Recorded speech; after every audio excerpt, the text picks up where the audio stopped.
अस्सलाम वालेकुम dear students, hope you are all well. आज हम chapter 4 exercise 4.6 question number 7 solve करने जा रहे हैं। स्टूडेंट इन क्वेश्चन की इंस्ट्रक्शन में है, यानी कि ये क्वेश्चन स्टेटमेंट की फॉर्म में है। तो इसमें क्वेश्चन नंबर 7 है, Ayesha is the executive engineer. Ayesha जो है एक एग्जीक्यूटिव इंजीनियर है। She provided the following information for the text year. उसने मदरज़ैल मालूमात दी हैं टैक्स के हवाले से इस एक साल की। तो इसके अंदर दो चीज़ें हैं, नंबर 1 इनकम है, दूसरा जो है डोनेशन है। तो इनकम में आ रही है सैलरी, तो टैक्स ईयर है तो इसलिए सोशल लिखने के बाद हम सैलरी इनकम लिखेंगे। सैलरी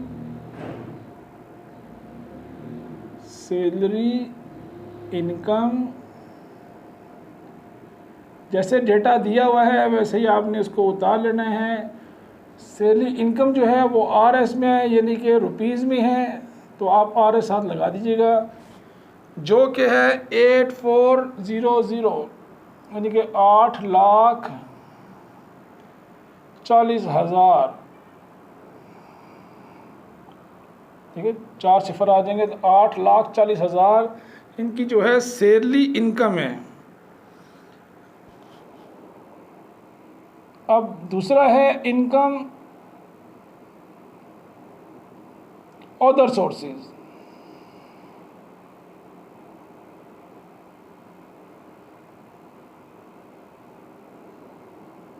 जो इनकम और जगह से जो उनको एक साल में हासिल हो रही हैं वो भी रुपीज़ में ही हैं, जो कि 1,60,000 है। 1,60,000 इनकम जो है ये इनको और जगह से वसूल हो रही हैं। तो टोटल इनकम बन जाती है, यहाँ हम टोटल कर देंगे इन दोनों वैल्यू को। Total income of year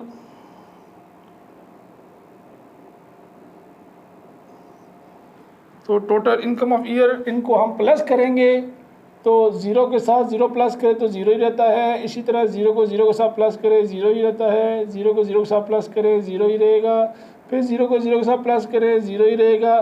4 + 6 10 zero रहेगा, 1 कैरी ऊपर चला जाएगा। 1 and 1 2 और 8 10, तो ये वैल्यू हमें मिल जाएगी इस तरह 10 लाख हमें मिल जाएगा। ये total income of the year है आयशा की, जो कि एग्जीक्यूटिव इंजीनियर है।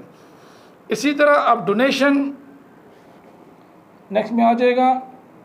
सेकंड इसका हिस्सा है क्वेश्चन का डोनेशन,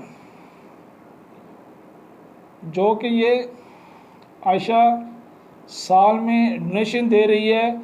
डोनेशन दे रही है PM रिलीफ फंड।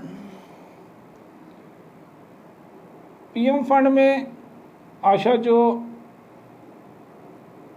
फंड में जो डोनेशन दे रही है वो है 50,000 एक। इसी तरह ज़कात भी दे रही है जी।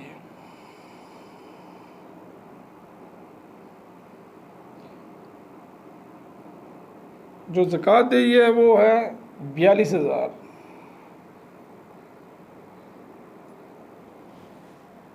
अब टोटल इनकम में से डोनेशन, PM फंड और ज़कात दोनों करने हैं वैल्यू माइनस।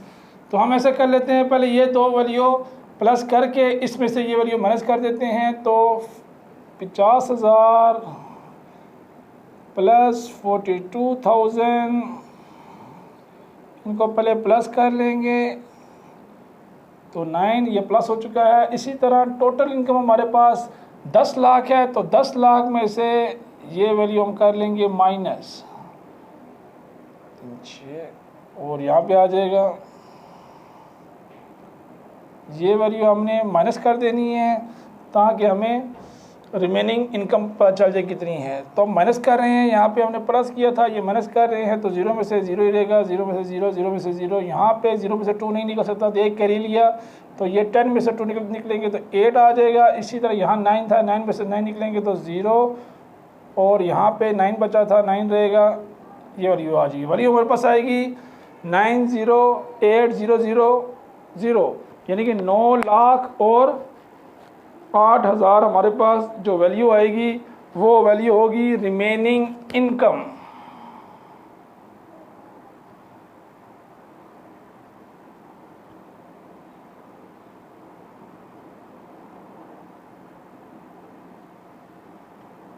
जो बकाया इनकम बची थी वो है, ये भी आरएस में है तो इसको भी साथ लिख लेते हैं। ये क्वेश्चन का एक तरीका होता है जिसके मुताबिक इक्वल के साइन बिल्कुल बराबर होने चाहिए और आपने जो जो वैल्यू दी हुई थी बिल्कुल आपने स्टैंडर्ड तरीके से लिख लेनी है ताकि जब आप स्टूडेंट क्वेश्चन सॉल्व करें एग्जाम में तो इनको पूरे के पूरे मार्क्स मिलें। तो रिमेनिंग इनकम हमारे पास 9,08,000 आई है और अब इस क्वेश्चन में दिया गया है रिबेट 4 लाख है।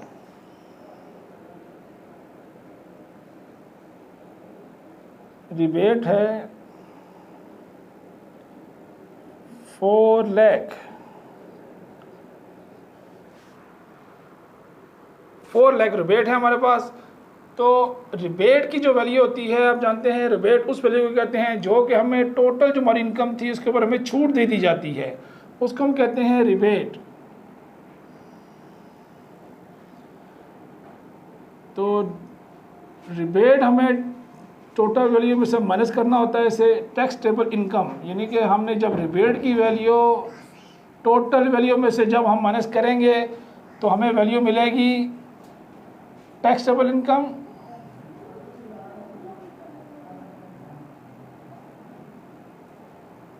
$908,000 माइनस 4,000। अब यहाँ पे हम इसको माइनस करेंगे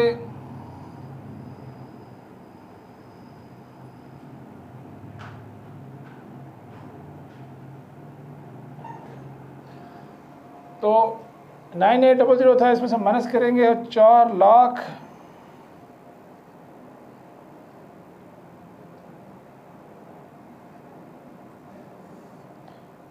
तो रिमेनिंग वैल्यू हमें मिल जाएगी कुछ इस तरह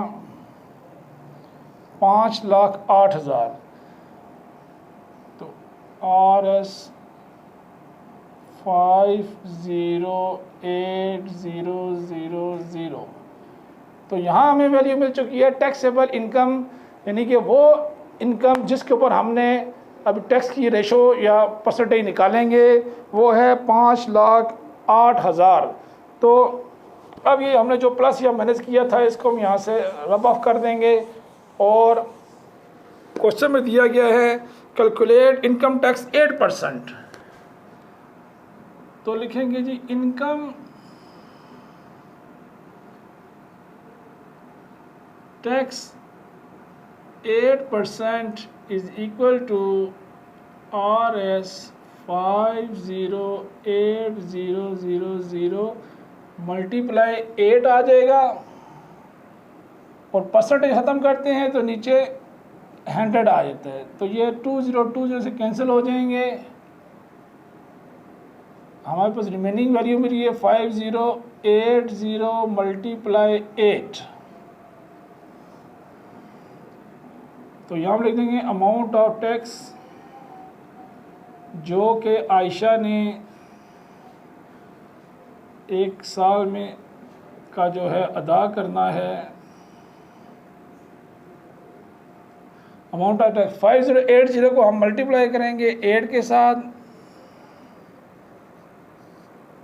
800 8 8 जा 64, 6 आ जाएगा, 800 6 आ जाएगा और 8 5 जा 40।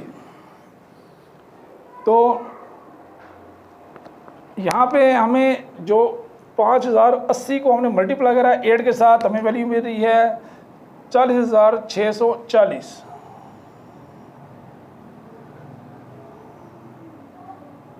40,640। स्टूडेंट ये वो वैल्यू है जो कि आयशा ने साल का टैक्स अदा करना है और this is our final answer. Thank you very much।